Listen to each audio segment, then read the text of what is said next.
Thank you for tuning in, folks. You hear that call? You hear that siren?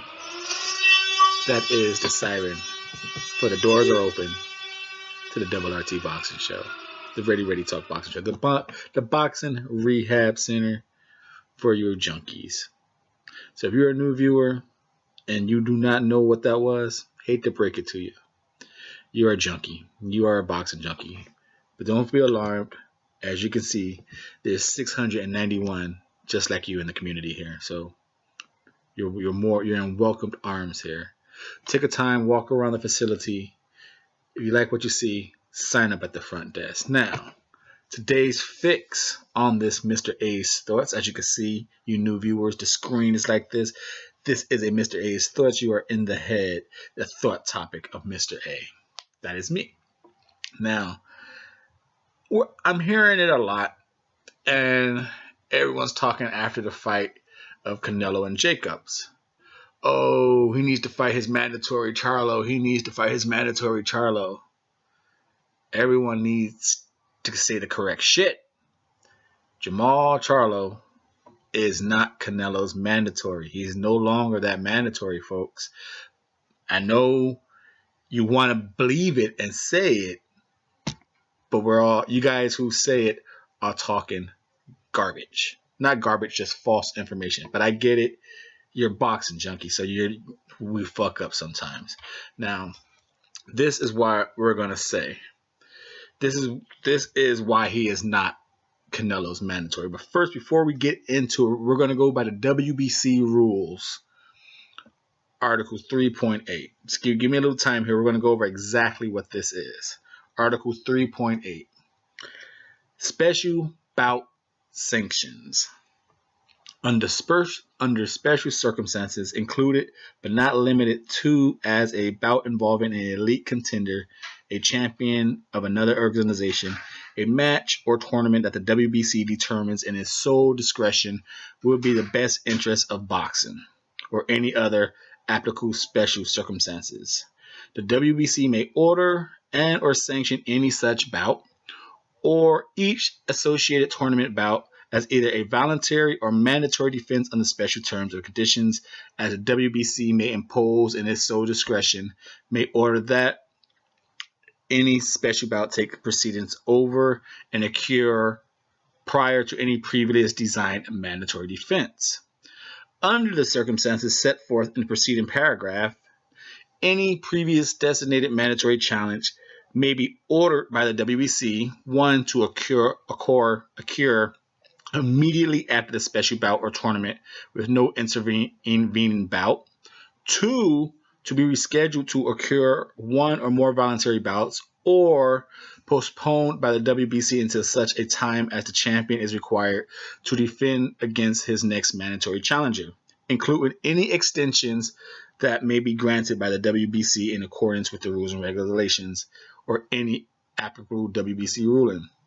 And additionally, in order to permit the WBC to approve and sanction special tournaments for any WBC championship, mandatory or elimination position, the WBC has the authority in its sole discretion to approve variations from the applicable WBC rule, championship rule, policy, or practice. A nice way of saying, if we somehow fuck up, we could go over and erase anything and do whatever we want. That's what that is, a nice wording of. Special bout sanctions. Now, the reason why I bring that up, we will get back to that. Now, let's get back to what everyone says Charlo is Canelo's mandatory. He was the mandatory. He fought Highland for that mandatory spot. Correct. He became the mandatory.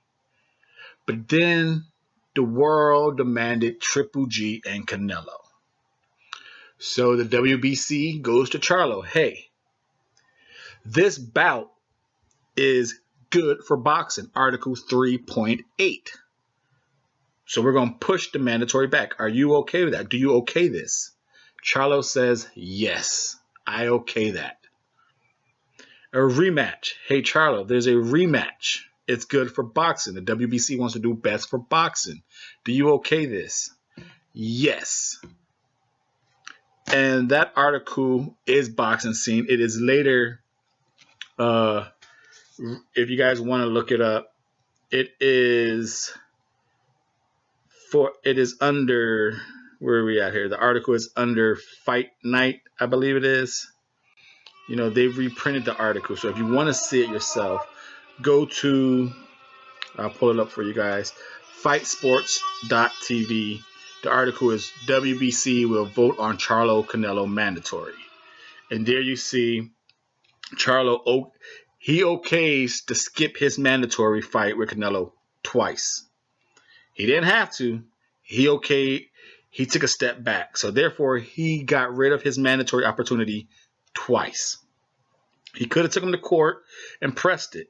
The WBC says they have Article 3.8, but Charlo could have went to court and pressed for his mandatory. Now, in doing so, they gave him the interim bout with Centennial Higo. Now, everyone thinks, oh, he won the interim title. He is the mandatory. False. He is not the mandatory. Winning that interim title took away his mandatory. He is no longer the mandatory. And we're going to get into why that is right now. Right now, folks. Let me just pull it up. We're going to go back more to the WBC. And here we are. We're going to go to the championships, WBC, and we're going to tell why Charlo is no longer the mandatory for Canelo. He blew it. He blew it, folks. Here we go. The mandatory. Let me just find this for you. I got to keep pulling up different things, so it keeps closing. So I do apologize for that. We're boxing junkies. You know how it is. You know how it is. You know how it is. You know, this is a WRT boxing show. I'm your host, Mr. A. I just want to find that for you so we can talk about it right here. Okay.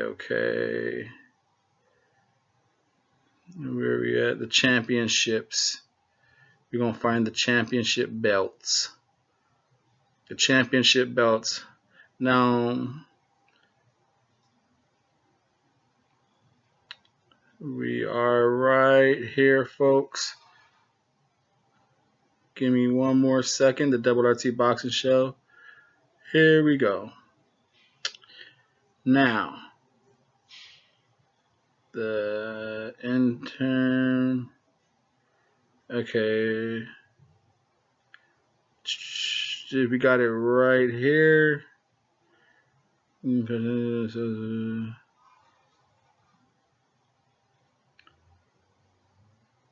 Okay, now here we go, folks.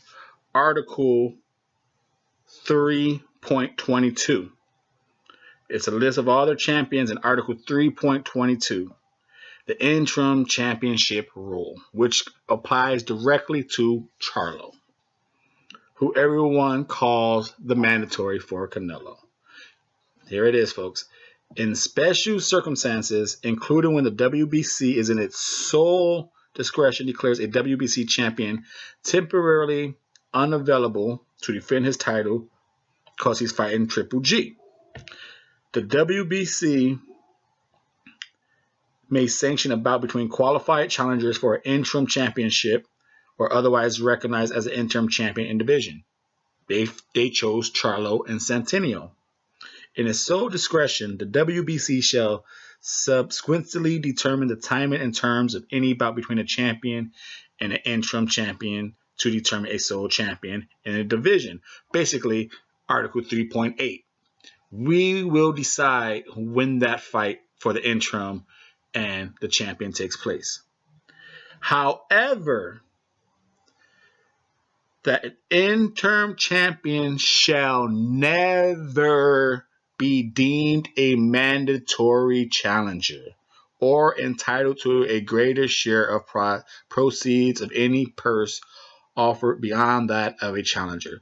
Once again, however, that an interim champion shall never be deemed a mandatory challenger. For the avoidance of doubt, the WBC, we will go on, any person beyond that, we will read it once again. Provided, however, that an interim champion shall never be deemed a mandatory challenger or entitle a greater share of proceeds of any purse offered beyond that of a challenger. So Charlo can't demand any more money that he thinks he's worth. No. Or entitle a greater share of proceeds without a specific prior written order that is effective from the WBC president or his designee.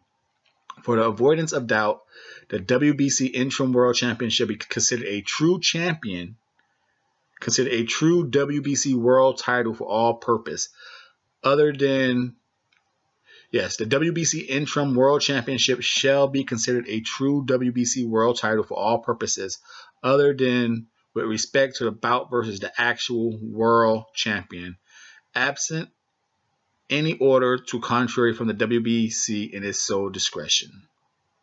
So there you go. Want to hear it one more time? One more time. So now you know why Jermall Charlo is kind of quiet. He maybe not even know he fucked up. Fighting Santino for that interim title fucked his career up.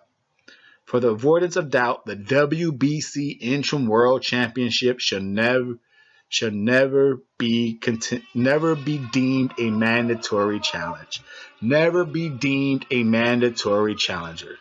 Charlo is no longer, and he has not been for a while now, Canelo's mandatory. Thank you for tuning in.